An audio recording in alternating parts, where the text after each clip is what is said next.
to Vicente. I'm Diana Sanchez. Very nice to meet you. I'm a Master's of Business and Science student at Credit Institute, and I'm part of the CAPS program.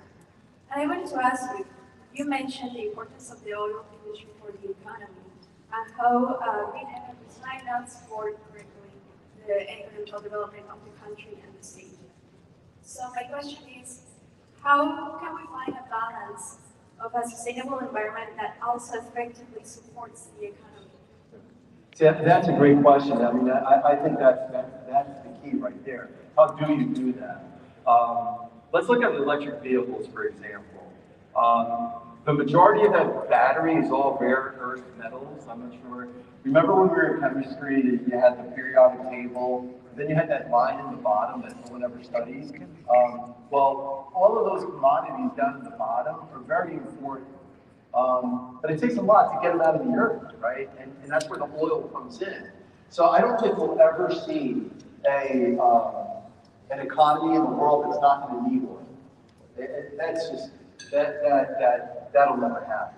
You're always going to need that. It is an important aspect of that. You know, another thing to think about, like I was thinking about this the other day, right? I have young children, and they talk about, you know, your concerns are theirs as well. And, you know, in talking to them, it's that things will get better, but you're still going to need oil. Like, if you own a huge manufacturing company in the United States and you manufacture these outlets, for example, like you see all over the wall, that's all run on electricity and oil. You need oil, right? So you're the owner of that company. You know, the capital investment to become green is prohibitive. So unless one day the United States government comes out and gives these subsidies to all these big manufacturers, you're just not going to see that big connection. When you look at the environmental stocks, they were doing extremely well, having a very difficult time this year. You know, that's more of being a more profound investor, and you say to yourself, well, I want to do good things, and you make it part of your portfolio. But I hate to say, you know, this year in particular, energy, best performing sector by far, best performing sector. So I don't think you'll ever see a bridge there. It'll get better, but not a bridge.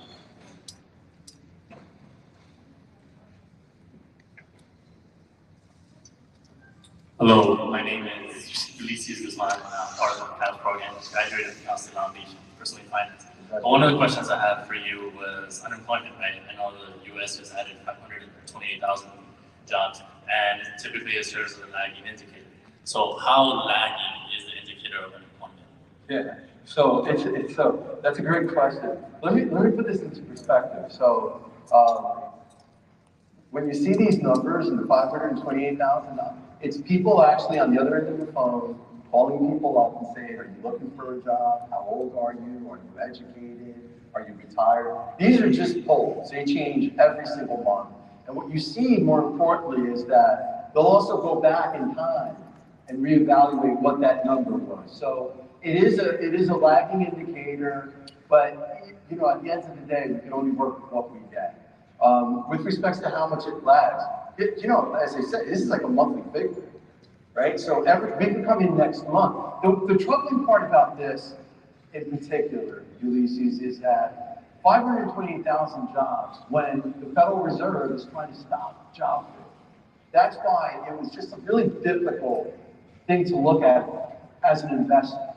But when you look at unemployment, when you look at inflation numbers, when you look at the Fed moving, these all lag, right? And there's no science. It's not linear. It just happens on a month-to-month basis. Next month, for example, if we come in and show that we grew less than expected, then you see a massive rally. But you know, great question. It's funny because these numbers are something that are very important from an investment standpoint. But you know, when you think about it, it's crazy that we're relying on data. So don't hang up on everyone that calls that you're not expecting. It could be someone from the U.S. government asking you about employment. All right. Just on your Social Security number. Sylvester Agnew, Board of Stock. My question, I'm just a little bit puzzled at how you reverse the wages And maybe you can comment if there is reason to impact it in terms of during COVID. There were a number of folks that just decided to leave the job and retire early, and so that has an impact on the number of available folks to work, and I think that's what's kind of driving the cost of labor up a bit. And I just know that in the port business and supply chain management, we're seeing a very large shortage of people, and those are pretty high-paying jobs. So perhaps you can comment on the impact of COVID was in terms of those that left the market and aren't out there, and now we're struggling to find people. Yeah. That's a great question. So, don't quote me on the numbers, but during COVID, I did this analysis, and it was a family of four, husband and wife working, 2 kids. I took into account the $2,500 that we were giving in child credit. I took into account the excess employment, blah, blah, blah, blah, blah. So what was really interesting that I found was that an individual pre-COVID that was making $39,000 with all the money that the U.S. government was giving at that point, that individual's income went up to like $100,000, right? So again, don't quote me on the numbers, but it was a drastic jump. It was a significant jump. Yeah, that had a lot to do with people not coming back into the labor force. Another thing is that we keep on talking about the Chinese and the Japanese, getting older, the citizens getting older. It's happening here too. Our rates are down, like significantly. So it is a numbers game from that perspective too, of who's coming back, who's not, and retiring. A lot of people are retiring. A lot of people, the wealth that this equity market has generated for individuals, over the last 40, 50 years is astronomical. I don't think we'll be able to compare that in the next 30, 40, 50 years, right? So that obviously has a lot to do with it as well. But the issue is this, and you bring up a very good one. If you hire someone in your business today, and you're paying them $15 an hour, and all of a sudden there's a bunch of people coming, you're not going to all of a sudden say, well, you know what, I'm only going to pay 13.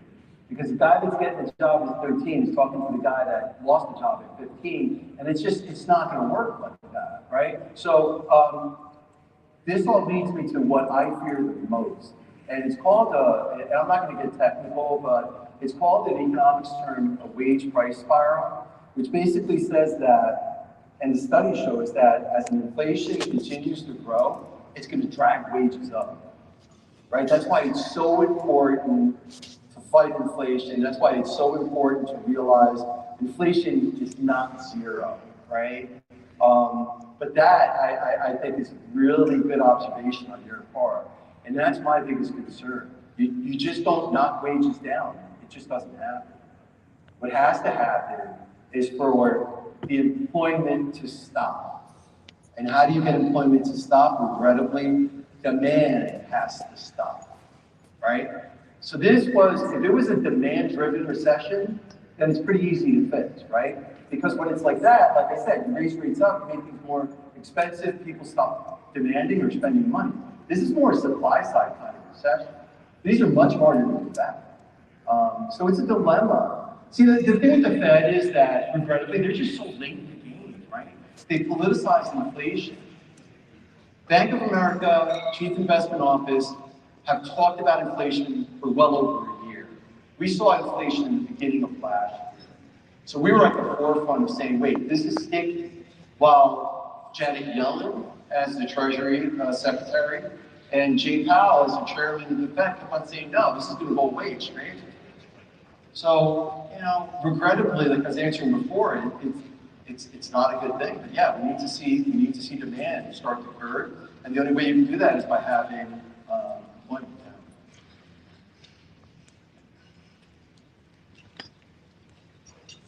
Another one.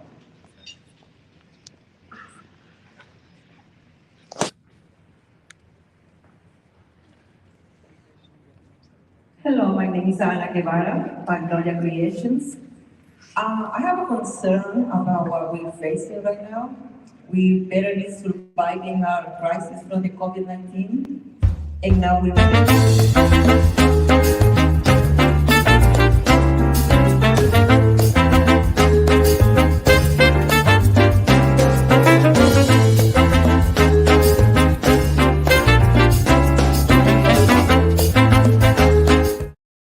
our micro businesses. What can we do? to stop for 50 minutes while you better study.